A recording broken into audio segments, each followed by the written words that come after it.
So this video is going to be my personal tips and tricks and advice on choosing your wedding venue. Chances are if you're watching this video, you did recently get engaged, so congratulations. I felt like this would be the most appropriate time to do this video because I want to try and film these videos in the order that you should be planning as a bride, or at least in my opinion how you should be planning. I may kind of switch things up a little bit. So if you are new to my channel, hello, my name is ThatCLeigh. I would really appreciate it if you guys would hit that subscribe button. I will be doing a whole bridal series, so I will be uploading all of my tips and tricks and advice on how to plan your wedding. Now if you are a subscriber of mine, you already know that I got married about 3 weeks ago. I got married on November 5th and I have been just on cloud 9 since then. Like every time I think about being married, I smile and I get butterflies in my stomach. I would post on Instagram and I would call him my husband and I get butterflies in my stomach every single time. I'm still on cloud 9. It is after our honeymoon and everything and I just feel amazing. So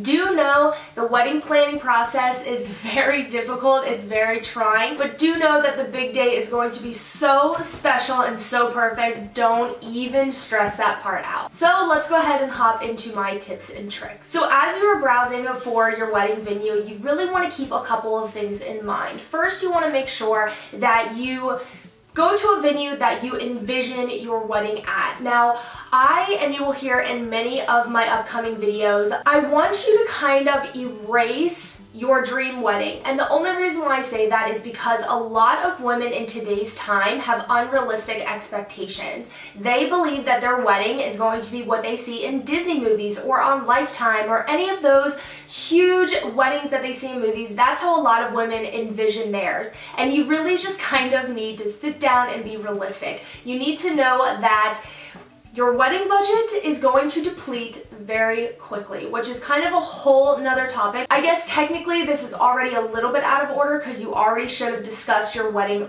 budget, but I guess I could briefly go over that. So when you set your wedding budget, you want to make sure that you choose a number that you are comfortable with. Do not choose your highest, desperate number. Make sure you use your lower number. And the reason why I say that is because 90% of brides go over their budget. It just happens throughout the year. You know, when you first get told this is how much you'll spend, you usually are just like, okay, and you start freaking out and you set this budget, and then as the year rolls on, you're like, okay, I'm making a little bit more money, I'm paying certain things off, and then you start to become okay with spending a little bit more money on vendors, which is okay, but at the same time, you're really going out of budget. So you need to make sure that you set a budget that is comfortable for you because chances are you will go over it. So that being said, your venue is going to be the biggest portion of your budget. Usually your venue goes anywhere between 70% of that, 80% of that. It really just kind of depends, but it is a huge chunk of your budget. So just keep that in mind when you go hunting to different places, which is again why I say kind of don't throw your dream away, but make sure that it's realistic. So I'm not saying completely throw away your vision because you do need to kind of visualize where do you want to get married. Do you visualize you getting married outside? Are you on a beach? Are you on a golf course? Are you indoors? Are you in a grand ballroom? Are you in a hotel? Maybe you have a lot of visitors and guests coming. Sometimes it's really convenient to do it in a hotel if that's the case. Just kind of think, where do you see yourself getting married? Is it going to be in an estate house? Those are huge. Just kind of get an idea of what you have in mind and kind of shoot for the stars in the beginning. Kind of get ideas, okay, this would be my dream venue, and get the price tag for it. Just be knowledgeable on the price tag and give yourself a little bit of time to decide, where you want it to be. And when you walk in, have a date in mind. Have an idea. Do you want to get married in June, May? Have an idea in mind. And do you want it the first week of June, the last week of June, the middle of June? Have an idea of when you want to. It doesn't have to be the exact date, but just have an idea of when you want to. So after you get an idea of where you want to get married, whether it's an estate house, a ballroom, a golf course, whatever it may be, go to all of those different locations. Research all the different locations. The Knot.com, Wedding Wire, Wedding Bee, those are all huge resources. Definitely make sure that you exhaust those resources. But in the same fashion, be careful because the Knot will generally have the most expensive vendors.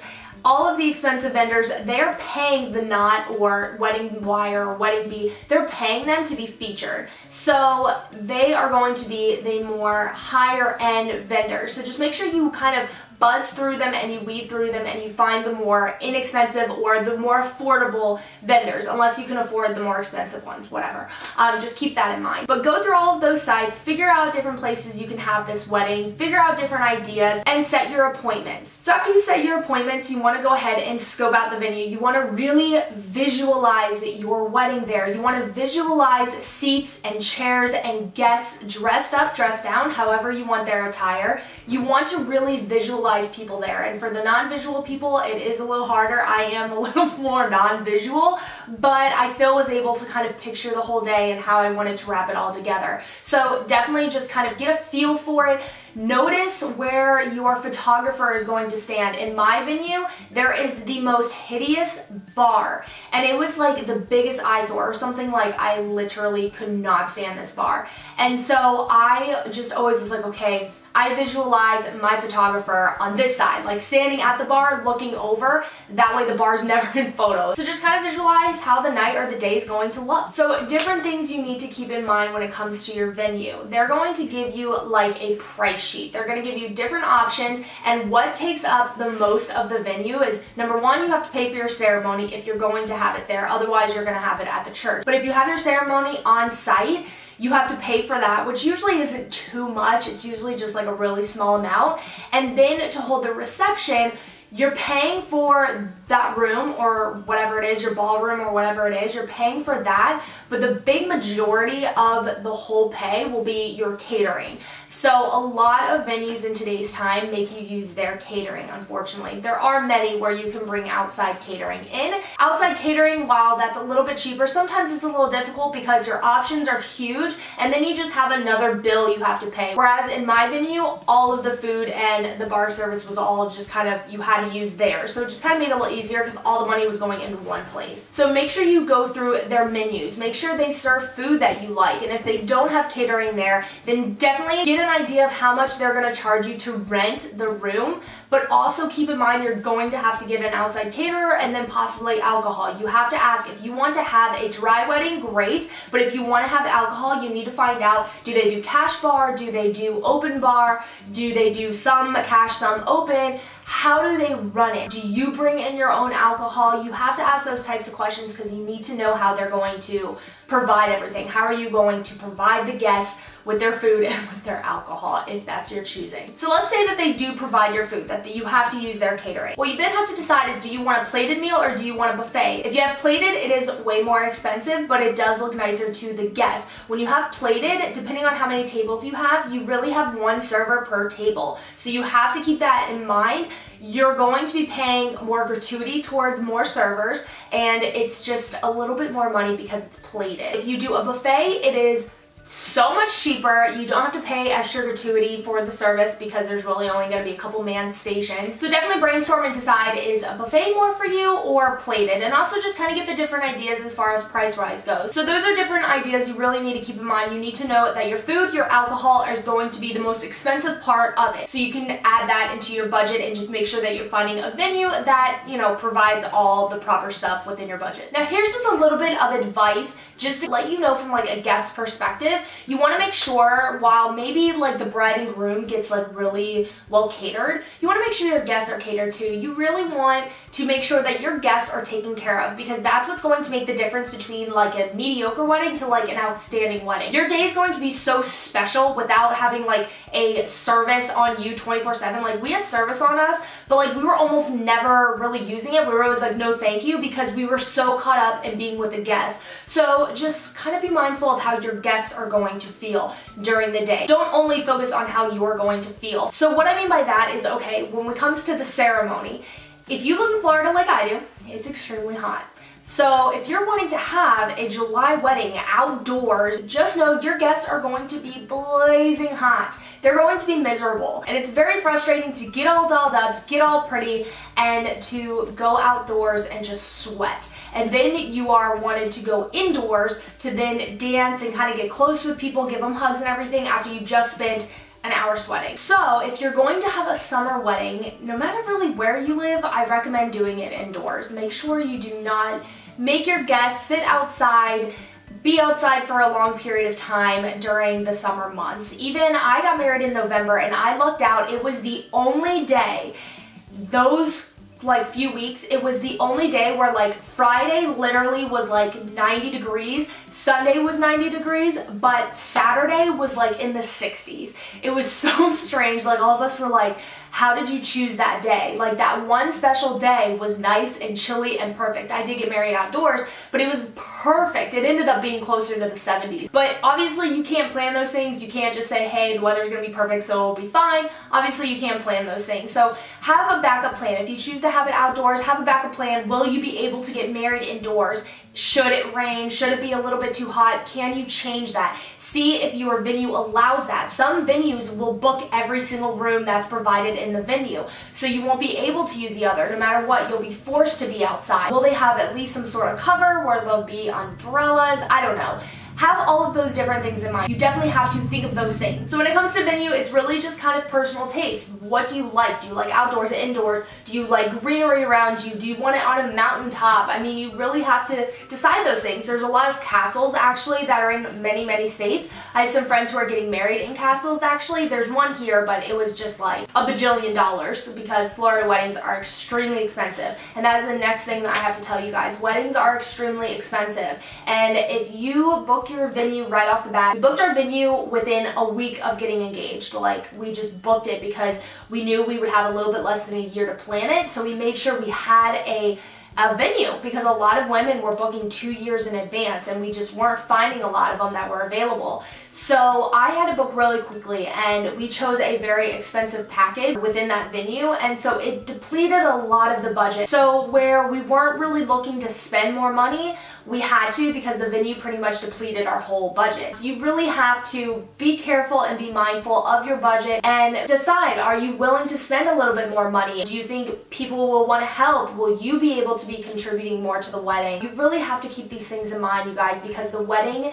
is extremely expensive. I say this in all of my like bridal videos. There will never be a wedding more beautiful than yours, ever. There never will be. The prince and princess could never have a more beautiful wedding than yours because it is your wedding. You need to keep a lot of things in mind because your venue is just step number one. That is really the first thing that you book. You have many, many more vendors to go, so just do not deplete your budget right off the bat. Be mindful of that before you book your venue. If it does require outside catering, make sure you get the price list from the caterer you want to use and make sure that between the venue, the ceremony site, and the caterer, you have to make sure you have an alcohol license. Just be mindful of all the little pieces that you have to put together. Just know that there's going to be tips involved. There's going to be just different service fees involved. Just please pay attention to all of those things because they will all add up very quickly. So that's pretty much it. I really just kind of wanted to get brides to really be mindful and be aware that it gets expensive and the venue is going to take a huge part of your budget, but you want to make sure it does not take all of your budget or you won't have any more space for other vendors. So just make sure before you book your venue, you know, will you be able to afford the vendors, because your venue sure can just stand there, but then you won't have your flowers, you won't have your dress, you won't have your photographer, videographer, whatever it is. You won't have them because you spent all your money on the venue itself. So you'll be walking the aisle in like a jumpsuit. So I just wanted to remind brides, be realistic. Don't have outside expectations. Be mindful of budget. Be mindful of how you want the area to look. Be mindful of how your guests are going to feel. Try and put yourself in your guest shoes as much as possible throughout the entire wedding planning. Don't really think as a bride, think as a guest. And just have fun. Enjoy it. Let yourself cry. There were so many venues I went to where they're like, envision yourself here, and I would just cry because it was like, I'm marrying my best friend. So just allow yourself to cry. Allow yourself to be emotional because it is an emotional time and it's a fun time. It's an exciting time, and I'm so excited for you girls who are engaged and looking to get married. So that is it. I hope I gave some sort of advice and some tips and just kind of opened you guys up to what's going to happen when you go and try and find a venue and the different types of terminology you're going to learn. You're going to hear venue, you're going to hear vendor, you're going to hear the word investment a lot. When you go into different types of venues and vendors, they're going to like have a link that says investment, or when you go talk to them, they're going to say this is your investment, and really what that means is that's your price list, and they call it investment because it is so expensive. Hope you guys enjoyed this video. If you did, please give it a thumbs up and subscribe to my channel. I would really appreciate it. Also, you guys can find me on Twitter, Snapchat, and Instagram. That's where I am the most, and I will see you guys in my next video. Take care, everyone.